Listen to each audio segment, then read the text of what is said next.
Come ride the little train that is rolling down the tracks to the junction. Forget about your cares, it is time to relax at the junction. Lots of curves, you bet, and even more when you get to the junction. Petticoat Junction. There's a little hotel called the Shady Rest at the junction. Petticoat Junction. It is run by Kate. Come and be her guest at the junction. Petticoat Junction. And that's Uncle Joe. He's a moving kind of slow at the junction. Petticoat Junction.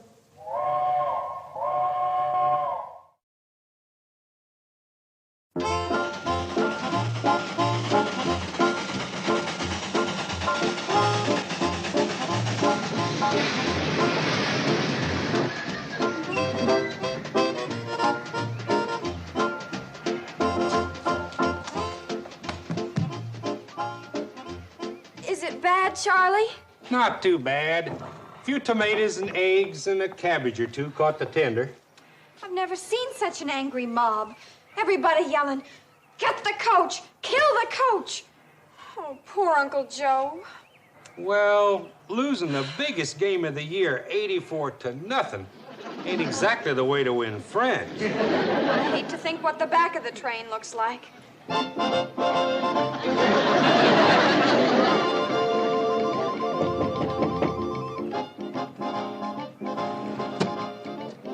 Safe to come out now? Yes, Mr. Bedloe.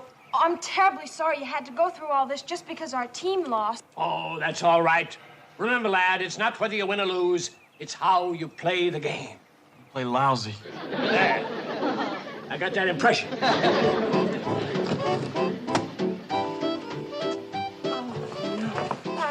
Oh, I'm sorry, kids. But remember, it's how you play the game. Yeah, that's what Mr. Bedloe just said. Bedloe, he's on this train? Oh, sourpuss? The vice president of the railroad? He went through this garbage barrage. Took 2 eggs right in the kisser before he got the window closed. Oh, there goes the Hooterville Cannonball. You'll junk it for sure now. Mr. Bedloe, don't blame Charlie and Floyd and their train. I mean your train. It's not their fault that Hooterville High lost every single game this year and the people finally got fed up. It's his fault. My uncle, the coach. Oh, Mrs. Bradley, it's nobody's fault. It's like the game of life. Sometimes we win, sometimes we lose. But the important thing is to take both with a smile. Oh, I don't blame you for being mad. Here, take Mr. Bedloe up to the hotel, give him the bridal suite next to the bath, and give him anything he wants with no charge. He's our guest. No, I insist on paying. Oh, you're going to feel so much better when you have a nice hot bath. Betty Jo, you clean up his suit while he's freshening up for dinner. Now, hurry now. No, don't fuss over me, girls. Charlie, there goes the meanest, most... Did he say something nice? Sounded like it from here. Charlie, there's something rotten in Denmark. There's something rotten in Hooterville, too. And I think all of it hit this train. You can come out now, Coach. Okay, Joe. Is it safe? Reasonably, you still got to face Kate. Oh, hi, Kate. Hi. Well, Hooterville Hornets dropped another close one today. Close is right. Close to 100-0. This is the last year I'm going to coach that ungrateful Hooterville outfit. You can bet on that. This may be the last year for everything. The hotel, the train. What are you talking about? You know who was on this train and got hit by 2 eggs meant for you? Who? Mr. Mean himself, Homer Bedloe. He don't scare me none. I'll face up to him just like I faced up to that angry mob.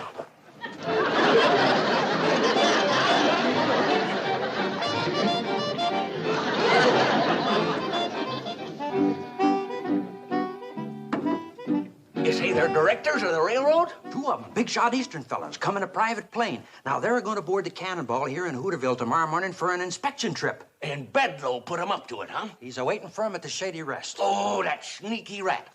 Somebody's got to warn Kate and the boys. Well, how? There ain't no train, no phone, no road, no... The handcar. Yeah, send Herbie Bates. Oh, no. He got chased out of town along with his coach. Sam, you can't pump that car clear to Kate's hotel. But I can try.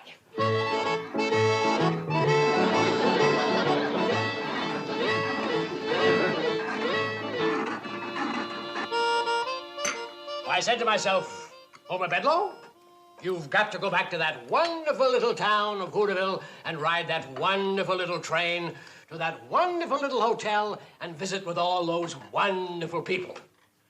I'll say one thing for you, Homer. You're a good loser, but we really outsmarted you when you tried to scrap the Cannonball. Uncle Joe, Mr. Bedloe doesn't want to talk about that. Kate, women don't understand the kind of sportsmanship that goes on between men. Now, Homer and me locked horns, and he got the worst of it. But he ain't mad, are you, Homer? Not a bit. Of course, I guess you did look kind of silly back at the main office. Certainly did. See how good he's taking it? He don't mind being beaten by a better man. Uncle Joe, I need you to help me move something into the lobby. Sure, Kate. What do you want to move? You.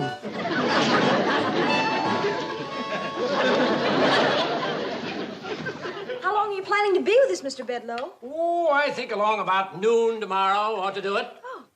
Isn't that about the time you boys get the train back from Hooterville? Yes, sir, and we'll be right on time for you, Mr. Bedloe. Oh, no. Take your time. Be late. I don't mind. Hear that, Charlie? We can sleep late. Floyd, we got to get up early and clean the train. It's a mess. We'll help you. Sure we will, Charlie. Oh, no. You young people shouldn't waste a good Saturday morning cleaning a train. Besides, it'll be a good object lesson for the people of Hooterville to see that train the way it is. Remind them of how ugly mob violence can be. No. The messier it looks, the better. I tell you, that man's up to no good. He's out for revenge. Well, now, if he was a woman, I'd agree with you. Never turn your back on a woman. They're sneaky, cunning, and treacherous. Thanks. But a man is different, so stop worrying about Bedloe. Uncle Joe, you tell Floyd and Charlie to meet me down at the train. I'm going into town and talk to Sam Drucker. What about? About the price of horseradish. Well, at least I got you to stop worrying about Bedloe.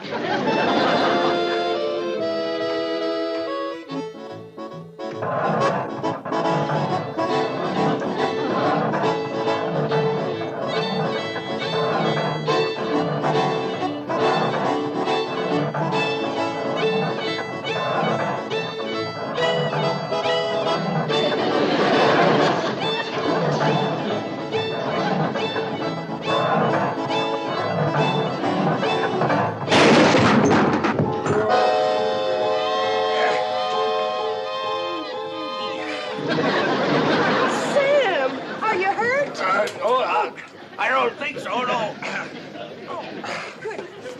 I'll be all right, Kate. As soon as I can stop pumping. Watch the blisters. Oh, I'm sorry. Who is it, Kate? Sam Drucker. Listen, is Bedloe up at the hotel? Yeah. Come on up and say hello. He's changed, Sam. Nicest fella you ever want to meet. Horseradish? Well, you can talk to Kate about that later. Come on up and visit Bedloe. No, listen to me. Bedloe is here for only one reason. He's got a scheme that'll finish this train once and for all. You hear that, Uncle Joe? Yeah. And it don't surprise me none. You know, I was suspicious of him the minute he walked in.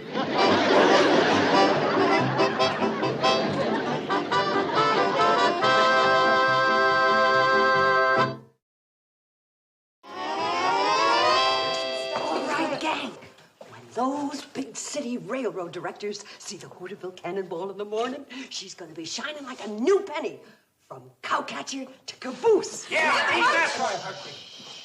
Mr. Bedloe's in the lobby. Now, come on, get your buckets. Let's go. Betty Jo, listen. You and Herbie help Floyd and Charlie scrub down the locomotive, okay? Now, Bobby Joe, you and Bill... Where's Billy Joe? She didn't like the way her blue jeans fit her, so she's taking them in through the... Oh. No. Come on, let's go. We only got till daybreak.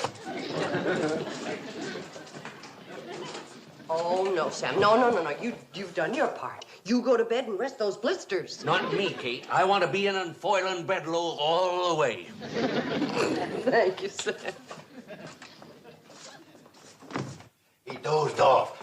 I think it was your eggnog that did it. Well, I thought it would. I put a half a bottle of cooking sherry in it. I wondered how he could go to sleep while I was telling him the story about my wooden Indian. I was telling him all about my great-great-uncle, Kit Carson, how he carved it out of solid oak with a hunting knife given to him by this old Indian chief when he was just a boy living in the woods down in southeast. Joe, you're putting me to sleep, and I got work to do. And so have you. So grab a bucket and head down at the train. Kate, don't you think somebody should stay here and keep an eye on Bedloe? Well, I'm going to do it. I got work to do here in the kitchen. Did you set his watch ahead? Yeah, set it ahead till midnight. How about the other clocks? Oh, I forgot. Here, I'll start with this one. Say, where is everybody? Oh, Uncle Joe, get this stuff out of sight. Here. Mrs. Bradley, why'd everybody disappear till? Shh. Everybody's in bed asleep. It can't be at this time of night. It's... Holy smokes, it's after midnight. Shh. Wake everybody up. There must be something the matter with my watch. It can't be this late. Well, it is, and you should be in bed, too. Not sleepy. I'll make you some more eggnog. Oh, that's darn good eggnog, but I don't want you to go to all that trouble. Oh, it's no trouble at all. I can't believe I slept for 3 hours. Is there a clock in here? Well, I'm so ashamed it's so dirty, you can't tell what time it is.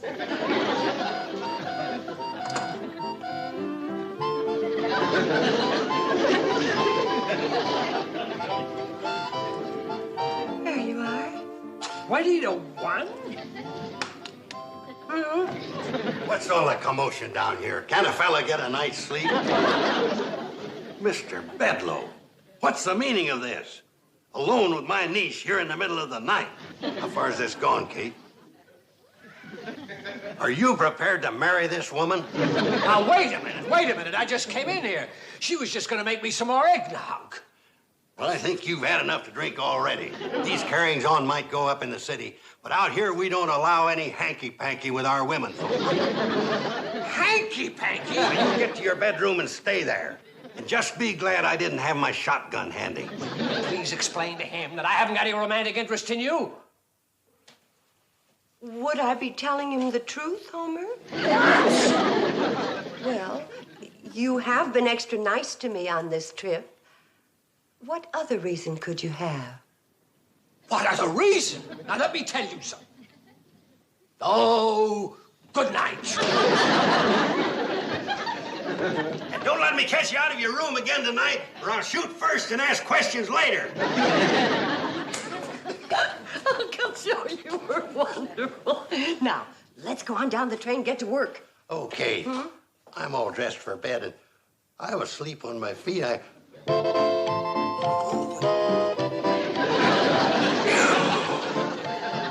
Let's go.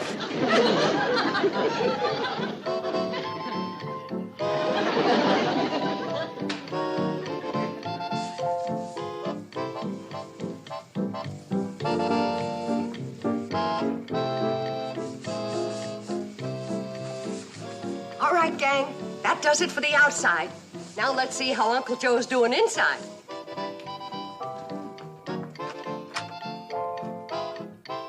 Uncle Joe?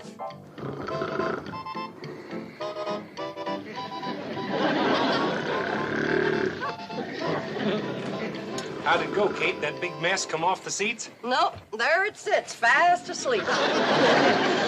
How he can sleep on those hard, splattered up backbreakers is beyond me.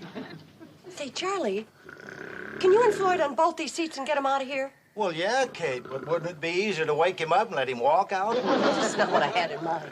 Look, go get your tools and take everything out of this coach. Everything? Everything. Those two big city railroad directors are going to get the surprise of their lives.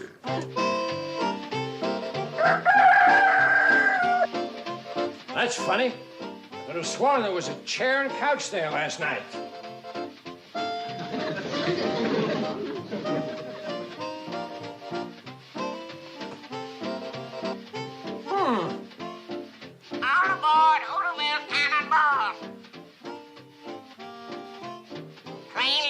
on track one. Not after today.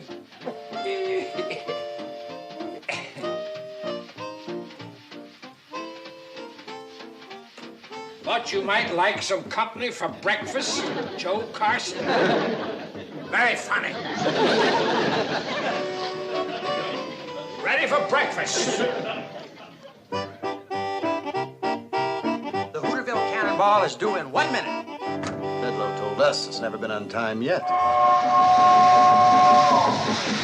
Here she comes.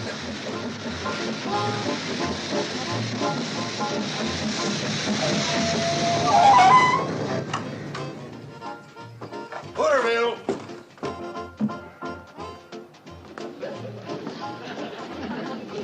Did you enjoy your ride, madam? Sonny, that's the finest train ride I ever had in my life. Smooth as glass all the way. Well, thank you, madam. You must ride with us again. You bet I will, Sonny. All aboard the Hooterville Cannonball, gentlemen. There was no one in the station to sell us a ticket. Part of the satisfaction guaranteed service. We collect the fare at the end of the ride only if you're happy. Hey, that sounds great. Sounds like very bad business to me. Board!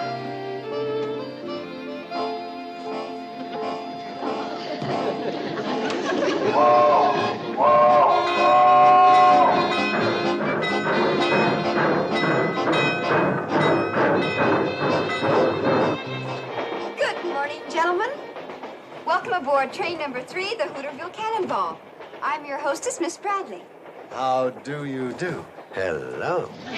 Your engineer for this trip is Mr. Charles Pratt, a veteran of 35 years at the throttle. Your fireman is Mr. Floyd Smoot. And your conductor is Mr. Joseph Carson. We will be cruising at a safe, comfortable speed of 40 miles an hour. And a delicious hot meal will be served en route. If there's anything I can do to make your trip more comfortable or enjoyable, you have only to ask. Thank you.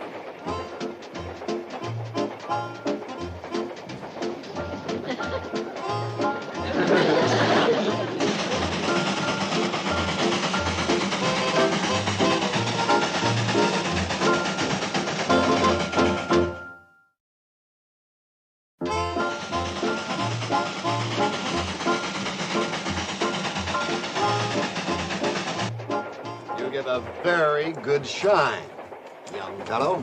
Thank you, sir. Hey, John, do you notice the porter's smock?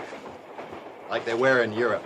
Yeah. The service on this train is a lot like the crack continental trains, too. Oh, come now, Matt. You can't compare the Hooterville Cannonball to, say, the Train Bleu. Oh, you know, the blue train from Paris to Nice. Well, no. I happen to hear that, sir. What has the blue train got that we haven't got? Well, besides the shoe shine, you can get a haircut, a manicure. Herbie, porter, tell the personnel director to send in one of our barbers and a manicurist immediately. What? Quickly, boy. Pepper. Mom? Bobby's ready to entertain. Oh, good. Oh, Bobby, that's kind of brief.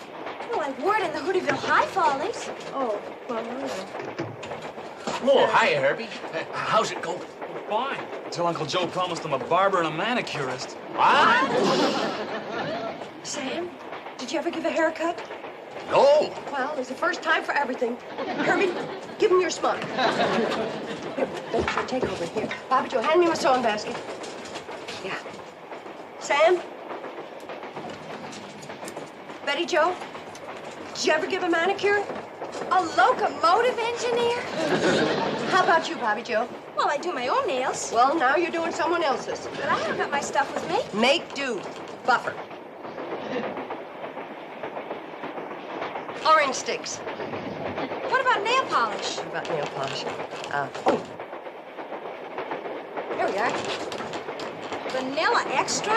Keep the label hid. Right out there is some of the most unusual scenery in the world. I don't see anything so unusual about it. Well, you notice that windmill out there? Yeah? I'll tell you about that windmill. Oh, here comes the barber and the manicure.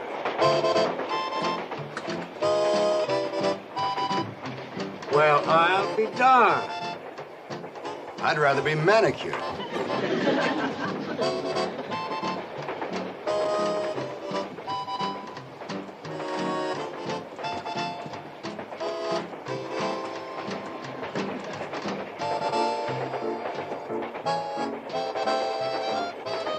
What do you think of the foreign situation? Which one? Take your pick.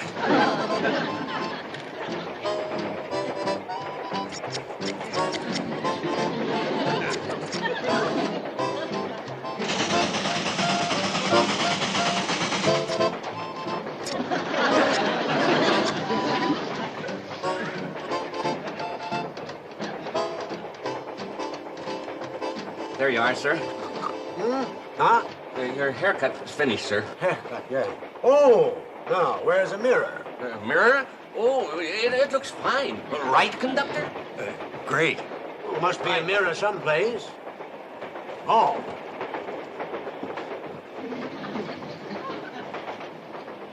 Barbara, come here. Yes, sir.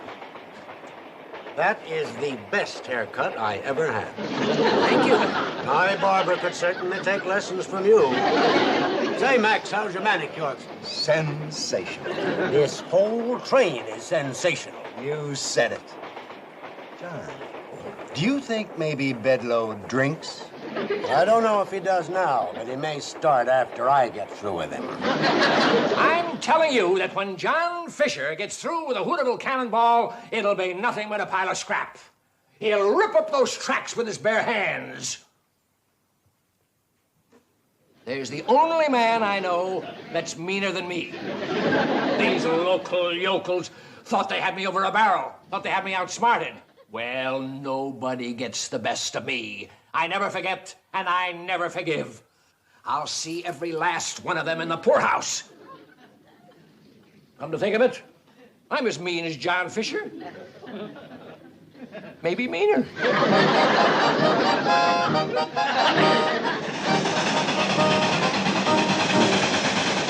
Well, she makes her run through the dead of winter, through the summer, spring, and fall. Neither cold nor heat nor flood can stop her. She's the Hooterville Cannonball.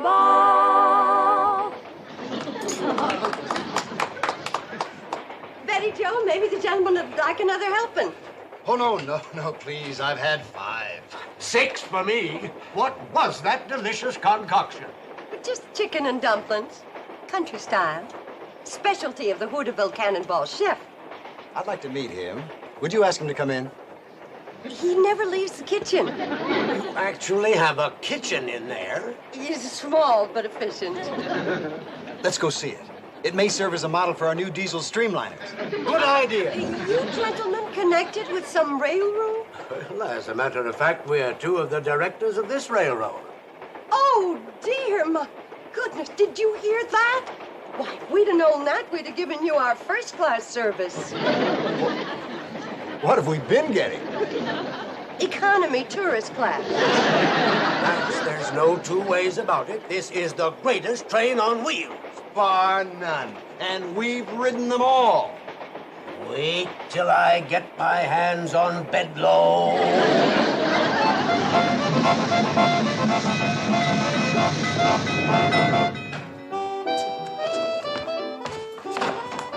I heard the Cannonball pull in 3 hours late.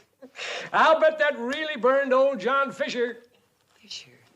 Oh, that's the name of the gentleman that's waiting down at the train to talk to you. Yeah, him and a fella named Thornton. They're going to give you a new position with the railroad. Who says that meanness doesn't pay off?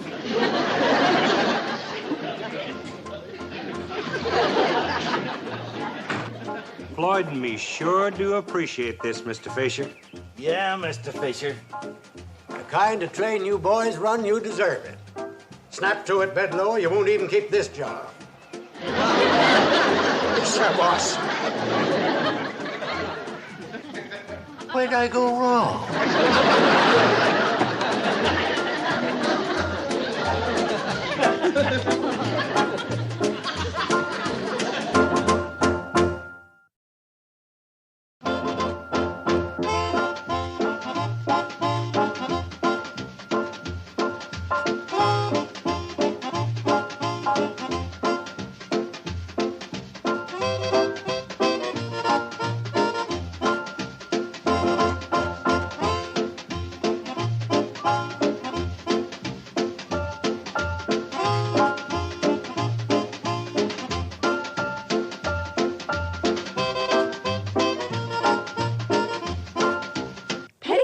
Junction.